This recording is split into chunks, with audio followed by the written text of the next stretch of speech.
सोनाली नाम की एक महिला रोते बिलखते हुए सीतामढ़ी थाने में जाती है और वहां एसआई साहब से कहती है कि सर, मेरे भतीजे ने, जिसकी उम्र 16 साल है, मेरे साथ वह 1.5 सालों से नाजायज संबंध बना रहा है और जब मैं प्रेग्नेंट हो गई तब मुझसे शादी करने से मना कर रहा है।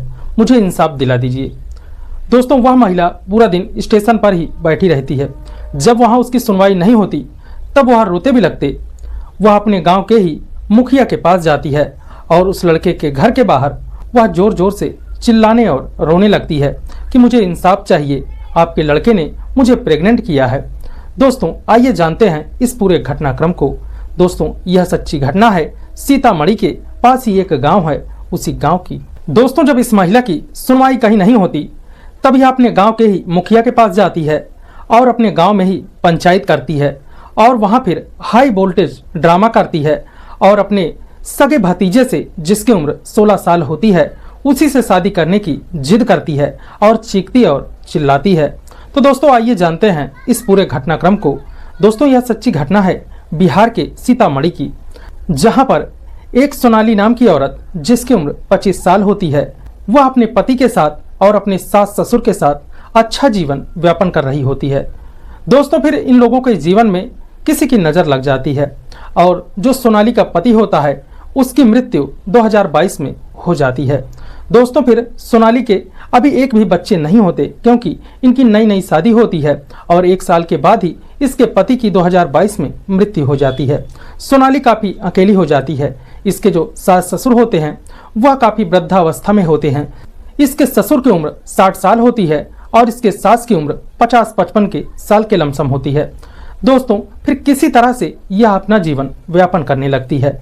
दोस्तों, धीरे धीरे 6 महीने का जब समय बीत जाता है, दोस्तों पंकज नाम का एक लड़का होता है जो इसका भतीजा होता है। वह घर में आया जाया करता था। दोस्तों, जो सोनाली होती है वह अब काफ़ी अकेली और बेसहारा हो जाती है। इसके सास ससुर भी अब ज़्यादा काम नहीं कर पाते थे। थोड़ा बहुत खेत था, उसी खेतों से इनका गुजर बसर होने लगता है। दोस्तों, जो परिवार के लोग होते हैं वह भी इन लोगों की ज़्यादा मदद नहीं करते। तो दोस्तों, इन्हीं के परिवार का एक लड़का, जिसका नाम पंकज होता है, वह सोनाली के घर में आया जाया करता था और जब बाजार जाना होता था या कुछ सामान मंगाना होता था तब सोनाली उसी लड़के को पैसा दे देती थी और वह बाजार से सामान ला दिया करता था। उस लड़के की उम्र महज 16 साल थी। वह लड़का अपनी चाची सोनाली को देखकर काफ़ी इम्प्रेस होया करता था क्योंकि सोनाली देखने में बेहद ही खूबसूरत थी और अभी नौजवान थी क्योंकि उसकी उम्र ही क्या थी, 25 साल थी। 25 साल में ही वह विधवा हो चुकी थी। इधर जो पंकज होता है वह अपने चाची के घर में ही 24 घंटा बना रहता और उन्हीं के घर में काम करवाता, खाता पीता और घूमता रहता। इधर धीरे धीरे समय गुजर रहा था। फिर एक दिन जो पंकज होता है वह अपनी चाची को देखता है कि मेरी चाची काफ़ी उदास रहती हैं, काफ़ी दुखी रहती हैं। तो उससे उसका दुख जो है देखा नहीं गया और वह अपनी चाची को एकांत में बिठाकर कहता है, चाची आप इतना दुखी क्यों रहती हैं? चाचा की भले ही मृत्यु हो गई है लेकिन मैं हूं ना, मैं आपकी हर एक प्रकार की ज़रूरतें पूरी कर दूंगा। आप खुश रहिए। आपको जीवन भर जब तक मैं जिंदा रहूंगा और जब तक आप जिंदा रहेंगी मैं हमेशा ही आपकी हर एक प्रकार की ज़रूरतें पूरी करूंगा। लेकिन जो उसकी चाची होती है सोनिका, वह तो समझ नहीं पाती कि इसके मन में क्या है, ये कहना क्या चाहता है। तो वह कहती है कि तुम मेरी क्या ज़रूरतें पूरी करोगे? अब मेरा जीवन तो बेसहारा है। अब मैं तो एक विधवा ही कहलाऊंगी।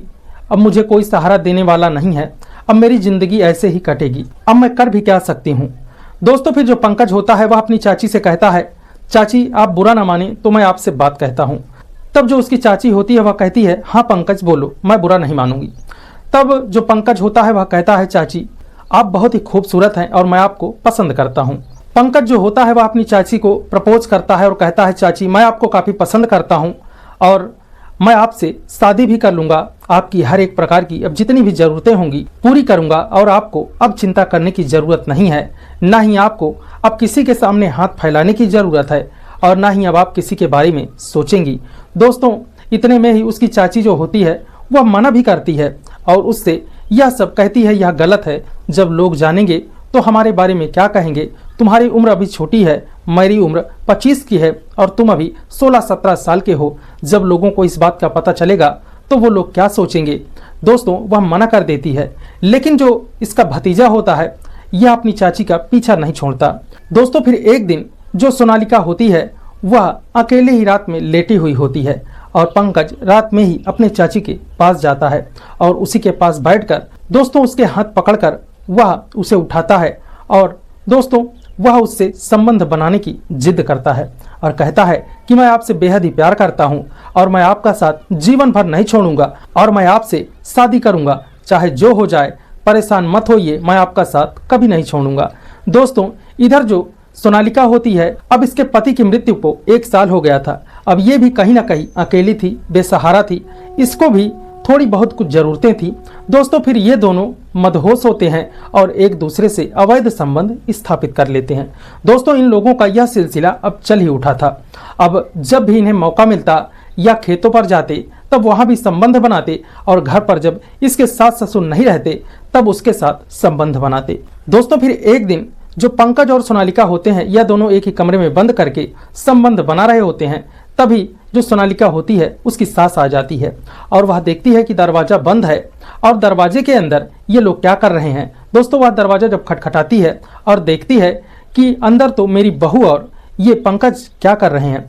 दोस्तों वह उसको समझने में देर नहीं लगती और जब पंकज तो वहां से चला जाता है, फिर वह अपने बहू से पूछती है कि यह सब क्या हो रहा था, अभी मेरे बेटे की मृत्यु का 1 साल ही हुआ और ये तुम क्या करने लगी। दोस्तों उसकी जो बहू होती है वह रोती भी लगती है और अपने माँ को वह सब कुछ सच सच बता देती है और कहती है कि मैंने अपने मन से ये सब नहीं किया, इन्होंने पंकज ने मेरे साथ जबरदस्ती की, कहा कि मैं तुमसे शादी करूंगा। दोस्तों फिर जो उसकी सास होती है जब पूरे घटनाक्रम को वह जानती है तो वह भी कुछ नहीं कहती और सोचती है कि चलो मेरे बेटे की तो मृत्यु हो गई है, अगर ये लड़का इससे शादी करना चाहे तो इसका भी जीवन सुधर जाए, शायद यही कर ले। दोस्तों फिर वह इस बात का जिक्र किसी से नहीं करती और एक दिन जो उसकी सास होती है उस पंकज के माता पिता के घर जाती है और उसके माता पिता को बताती है कि तुम्हारा लड़का मेरी बहू के साथ ऐसा ऐसा काम कर रहा है, अभी उसको समझा लो क्योंकि वह उससे शादी करना चाहता है, करेगा या नहीं करेगा। लेकिन जो उसके माता पिता होते हैं वह साफ साफ उसे मना करते हैं और कहते हैं कि हमारा लड़का ऐसा नहीं कर सकता और तुम अपनी बहू को समझाओ, नहीं तो बुरा होगा। दोस्तों फिर जब उसकी सास ऐसी बातों को सुनती है और सुनकर चली आती है तब अपने बहू को काफी बार समझाती है कि अब उसको अपने घर में मत आने देना, जो काम होगा हम कर लेंगे, किसी काम को उसके नहीं कहना। लेकिन दोस्तों इन लोगों को अब प्यार का चस्का लग चुका था, इनकी दोनों की अब जो जवानी थी वह उफान मारने लगी थी। दोस्तों फिर इधर जब उसके सास ससुर रहते तब तो पंकज इनके घर में नहीं आता, लेकिन ये लोग जब घर से चले जाते तब चोरी छुपे वह लड़का अपनी चाची से मिलने आ जाता और आता तो इसकी चाची भी अब उससे मिलने से इतराज करती है और कहती कि तुम्हारे माता पिता ने कहा है कि अब हमारी शादी तो होगी नहीं, तब मैं अब तुम्हारे साथ ऐसा नहीं कर सकती, नहीं तो कुछ हो गया तो मैं कहाँ की रहूंगी, यहाँ भी मेरा ठिकाना नहीं लगेगा। लेकिन दोस्तों उस लड़की से पंकज ये कहता है कि मैं तुमसे शादी करूंगा, अगर तुमको कुछ हो जाएगा तो मैं संभालूंगा, ये दिक्कत की बात नहीं है। दोस्तों फिर कुछ ही दिनों तक इनका जब ये सिलसिला चलता रहा तब जो सोनालिका होती है वह प्रेग्नेंट हो जाती है और जब यह बात की जानकारी वह उस लड़के अपने भतीजे को देती है तब वह जो पंकज होता है वह कहता है कि मैं इसमें क्या कर सकता हूँ, तुमने किया मैंने किया, अब तुम प्रेग्नेंट हो गई हो तो मैं इसमें क्या करूं। दोस्तों वह कहता है कि इस बच्चे को तुम गिरा दो, लेकिन दोस्तों जो उसकी चाची होती है वह मना करती है कि मेरा ये पहला बच्चा है और मैं इसे खोना नहीं चाहती, मैं इसे बाप का नाम दूंगी और तुम्हारे साथ मैं शादी करूंगी, मेरे साथ ऐसा किया है, गलत किया है और तुमने कहा है कि तुम मुझसे शादी करोगे अगर कुछ हो जाएगा तो। लेकिन दोस्तों फिर जो पंकज होता है वह अपनी चाची से शादी करने के लिए मना करता है और मना करने के बाद वह कहता है कि आज के बाद मुझसे कांटेक्ट मत रखना और अब घर जाता है और घर से बैग लेता है और पंजाब के लिए भाग जाता है। दोस्तों इधर जब 4 से 5 महीने बीत जाते हैं और जो सोनालिका होती है उससे पंकज से कांटेक्ट नहीं होता और उसका पेट भी बाहर आने लगता है, तब वह इधर उधर न्याय की गुहार लगाने लगती है। दोस्तों फिर थाने जाती है, जब थाने में उसकी सुनवाई नहीं होती तो गाँव में ही वह जो मुखिया होते हैं और गांव के लोगों को इकट्ठा करती है, पंचायत में यह पूरी दास्तां उन्हीं से बताती है। जब गांव के सभी लोग उसकी पूरी घटनाक्रम को जानते हैं और यह भी समझते हैं कि इस बेसहारा और लाचार विधवा के साथ इसने ऐसा किया, गलत तो किया है, लेकिन दोस्तों जो वहां के मुखिया होते हैं वह यह भी कहते हैं कि उसने तो चलो गलत किया लेकिन तुमने तो बहुत गलत किया, क्योंकि तुम्हारी शादी हो चुकी थी, तुम एक विधवा थी और वह तुम्हारा भतीजा था, तुम उसकी चाची हो, तुमको तो ये चाहिए था कि अगर वो तुम्हारे साथ जबरदस्ती किया या कुछ भी तुम्हें ऐसा वह लालच दे रहा था तो तुम्हें मना करना चाहिए, इसके घर वालों से एक बार बताना चाहिए, लेकिन तुमने भी जवानी में होश खो दिया। दोस्तों फिर वहां के जो पंच होते हैं और वहां के सभी लोग गांव के जब इस पूरे घटनाक्रम को समझते हैं, जानते हैं, तब उस लड़के को पंजाब से बुलाया जाता है और कहा जाता है कि यहाँ आओ, अब तुम्हारी क्या राय है। लेकिन वह लड़का वहीं से फोन में कहता है कि मैं अपनी चाची से शादी नहीं करूंगा, यह मेरा बच्चा नहीं है। और वह कहता है कि यह मेरा बच्चा नहीं है, मैं इसके साथ शादी नहीं करूंगा, इससे मेरा कोई रिश्ता ही नहीं है। यह मुझको झूठ को ये सब कह रही है। लेकिन इधर जो यह इसकी चाची है, यह चीख चीख कर रो रो कर कह रही है और यह मेरे साथ 2 सालों से संबंध बना रहा है और मुझको इसने कहा है कि मैं तुमसे शादी जरूर करूंगा चाहे जो हो जाए, इसीलिए मैंने अपने साथ इसे सब कुछ करने दिया।